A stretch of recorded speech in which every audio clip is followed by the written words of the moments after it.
Hi, hello everyone. I'm Justin. This is Koopa. Welcome to Koopa's Corner. Today we're going to talk about WWE's premium live event, Survivor Series. Just happened last night. This is going to be our post-show breakdown. I don't know about you guys, but I thought the event exceeded expectations. A lot of the results were not what I predicted, but I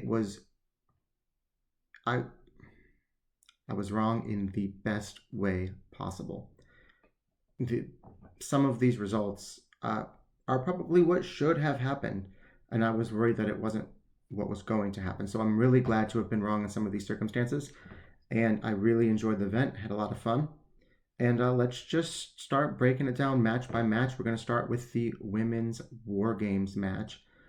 And yeah, this was a lot of fun. In the preview and predictions video that I made, I talked about how I thought the story building up to this was a bit disjointed.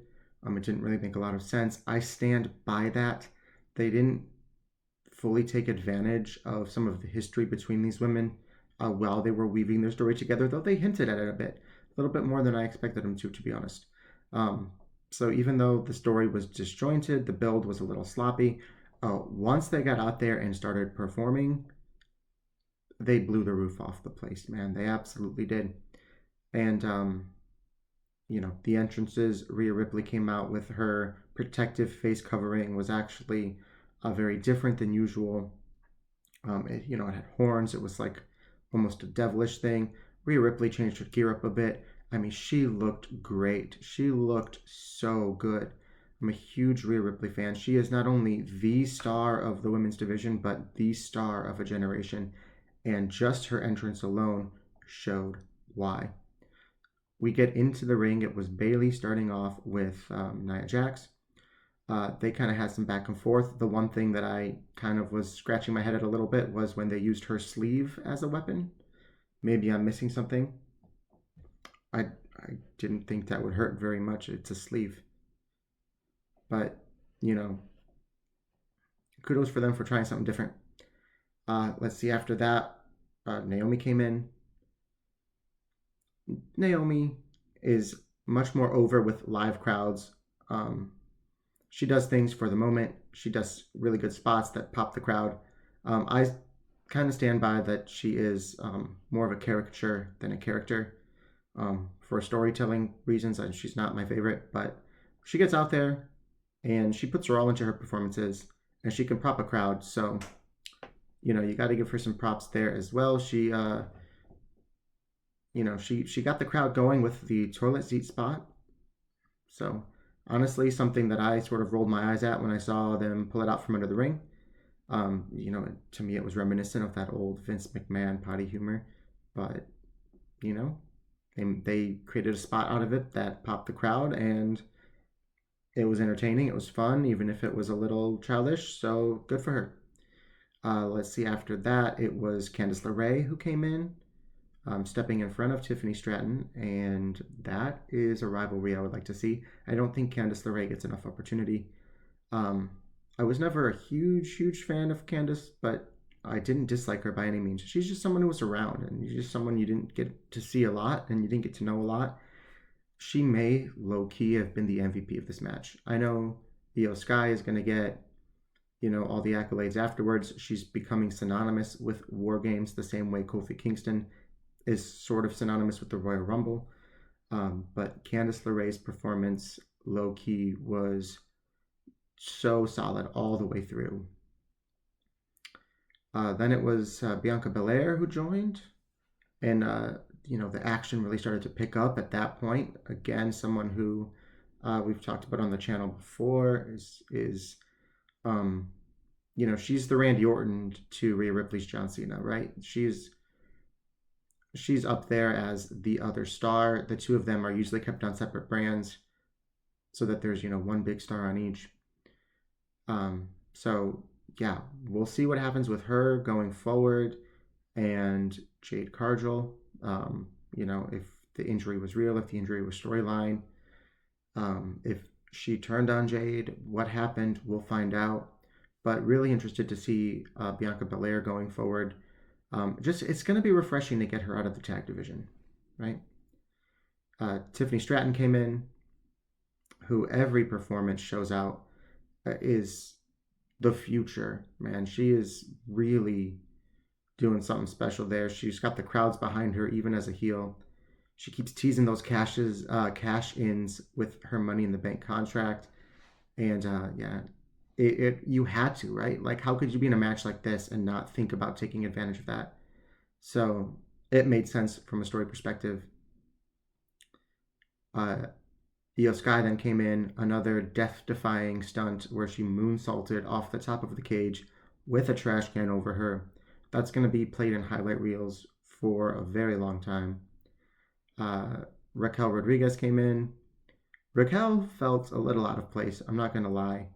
I think she's got a really high ceiling, but she's just not there yet, particularly in the ring with a Rhea Ripley, with a Liv Morgan, with a Bianca Belair. She just, even Candice LeRae, Io Sky, all outperform her. Like, she very clearly uh, is just a step below them. And, you know, I think she's got the potential. So we'll see with some time if she grows into it. But she felt a little out of place there. Rhea Ripley came in. That's when it really took off, right?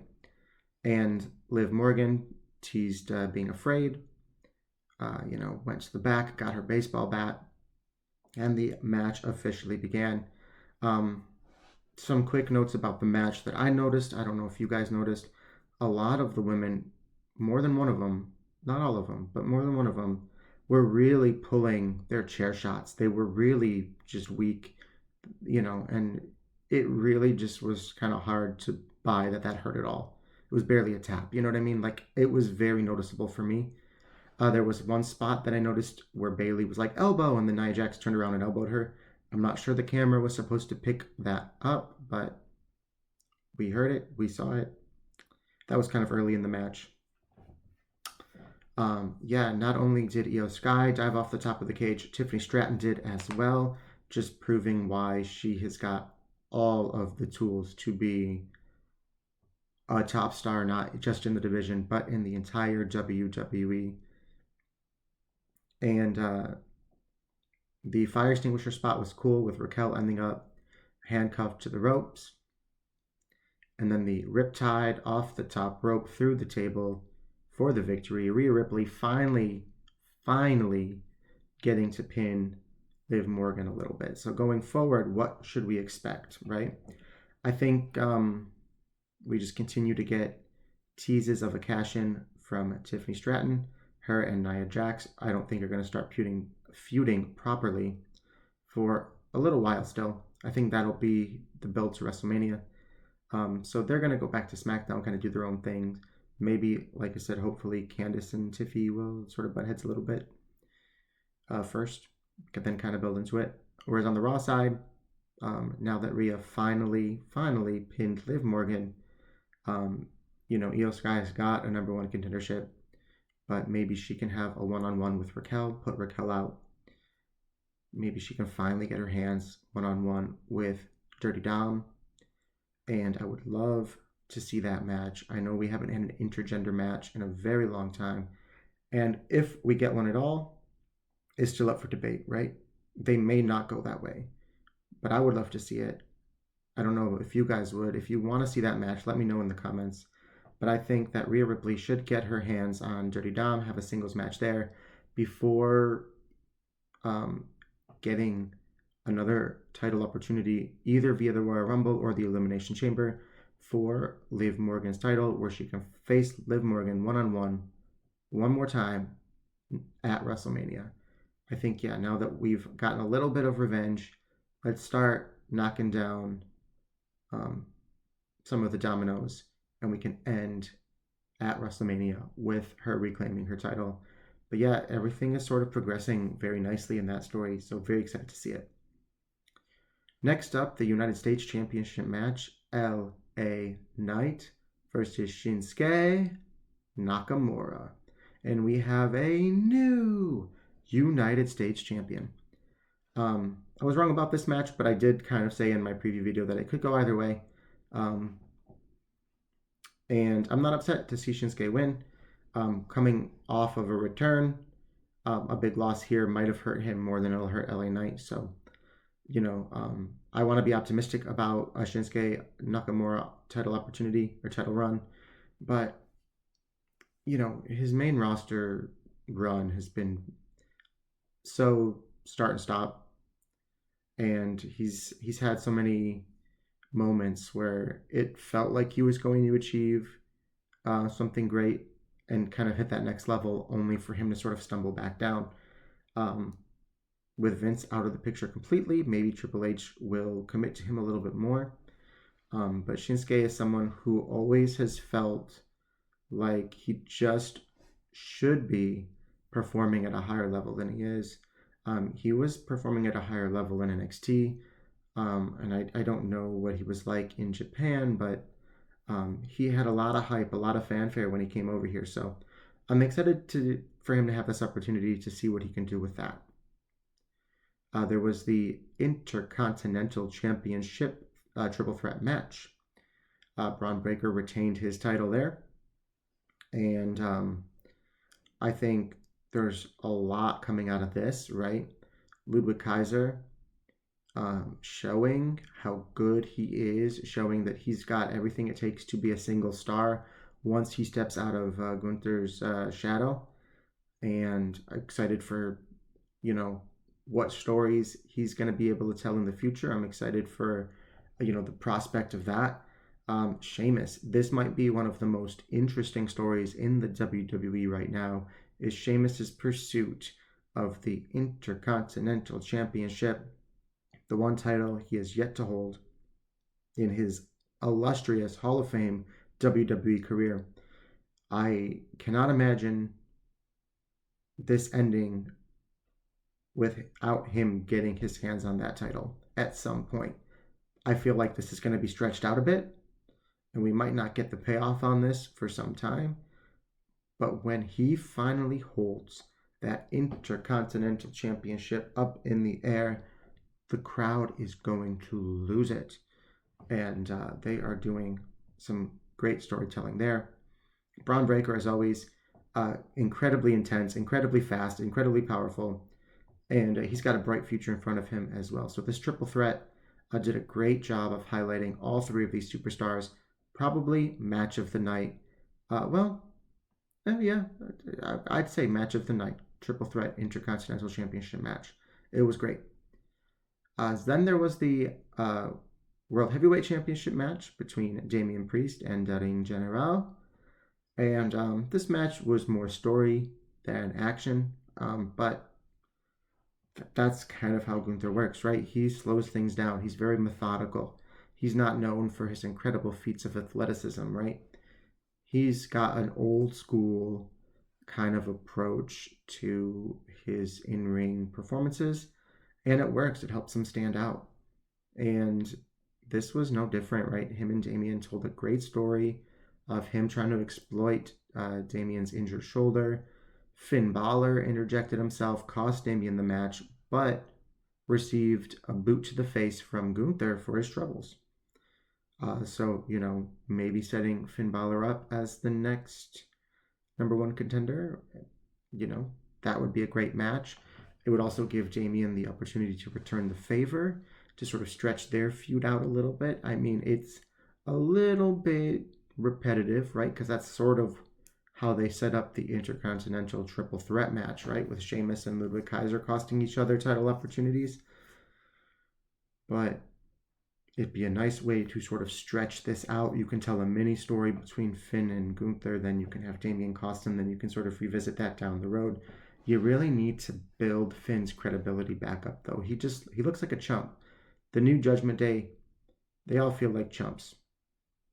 I don't know. I think they've lost a lot of what made them special with Rhea, with Damien being kicked out of the group. So we'll see where it goes from there. But yeah, basically it's Finn Balor and a bunch of losers.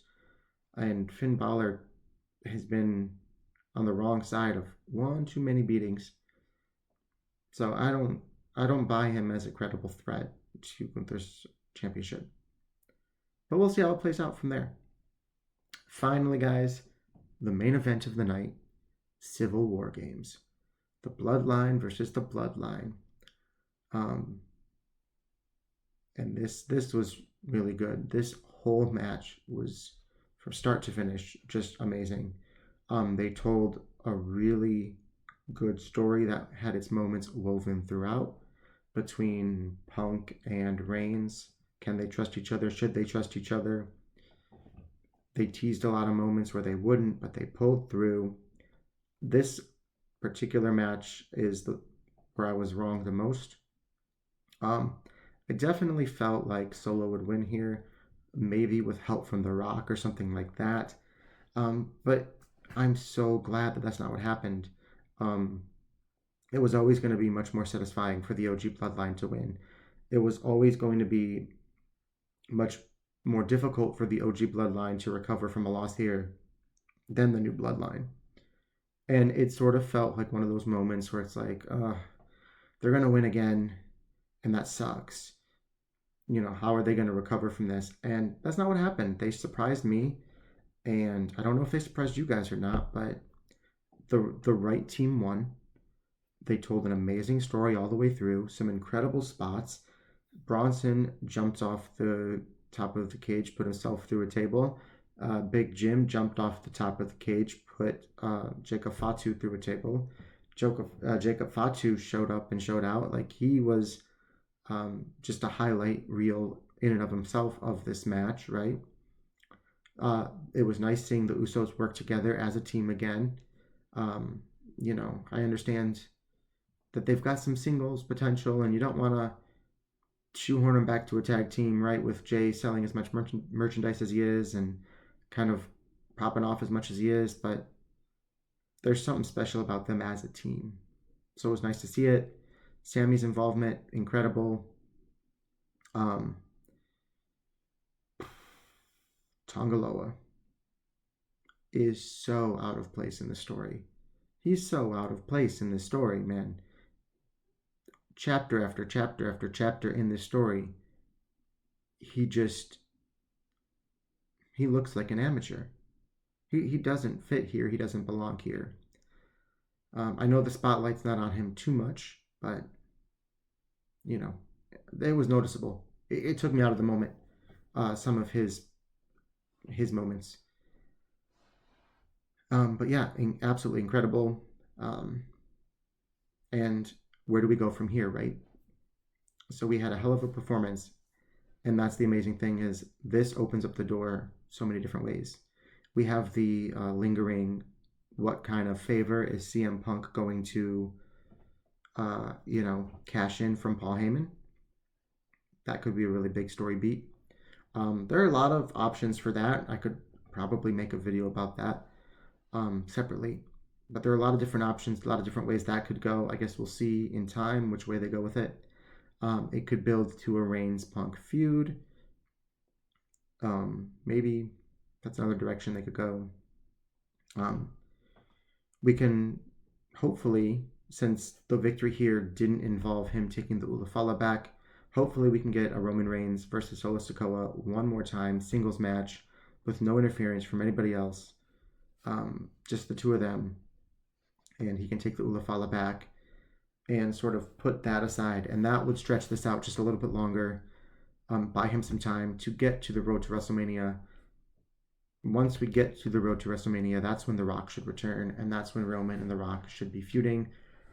I've said it before, I'll say it again. I do not want to see a triple threat with Cody Rhodes. I do not want to see anybody else involved with The Rock and Roman Reigns. This is a dream match. This might be the dream match. And we need this match one-on-one at WrestleMania. So hopefully this is leading to that. But yeah, that was Survivor Series War Games 2024, Vancouver, Canada. I had a great time watching the event at home. I don't know what you guys thought of it, but I thought, it exceeded all expectations. It was very solid match. from top of the card all the way through all 5 matches. Really just solid job. I'm at the worst match of the night. I'd probably give a B, like at worst. So, I think that says a lot. It says a lot about this event. If you haven't checked it out, or you've only checked out highlights, go back. At least watch the main event. At least watch the Triple Threat Intercontinental Championship match. But if you watched all 5 matches, you really wouldn't be wasting your time. So, yeah, the door is open for some really good storytelling coming out of this. And the next event, I know it's not technically a premium live event in the same way, but I'll probably do some videos on it. Saturday night's main event, December 14th. It's got just a couple of weeks. We'll talk about the match card. We'll make a previews and predictions video just beforehand, the week beforehand, probably coming out that Wednesday. And we'll do another post-match breakdown after that. After that, it's the Royal Rumble. It's Elimination Chamber. It's WrestleMania 41. So we're kicking it into a higher gear, and we're almost at the road to WrestleMania, guys. We're almost there. Anyway, let me know what you thought of the event in the comments. Thanks for watching. We'll see you in the next one.